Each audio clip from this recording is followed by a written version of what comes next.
दिल्लीतल्या पिताश्रींना सांगून सत्ताधाऱ्यांनी निवडणूक पुढे ढकलली असा आरोप अमोल कोल्हेंनी केलेला आहे।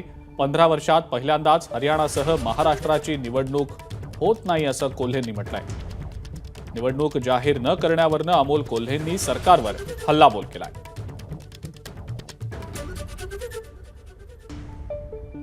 खासदार डॉक्टर अमोल कोल्हेंनी केंद्र आणि राज्य सरकारवर जोरदार हल्लाबोल केलाय। दिल्लीतल्या पिताश्रींना सांगून सत्ताधाऱ्यांनी निवडणूक पुढे ढकलली असा हल्लाबोल अमोल कोल्हेंनी केलाय।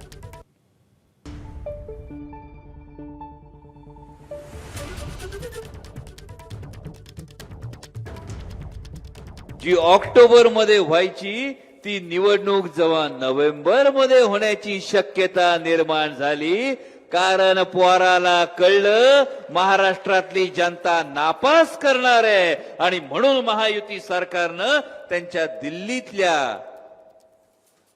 पिताश्रींना सांगितलं तेवढं इलेक्शन कमिशनला सांगा, कुठला तरी क्लॉज वापरा आणि 15 वर्ष गेली 15 वर्ष हरियाणा आणि महाराष्ट्राची निवडणूक बरोबर व्हायची, पहिल्यांदा महाराष्ट्राची निवडणूक हरियाणा बरोबर होत नाही। एबीपी माझा, उघडा डोळे बघा नीट।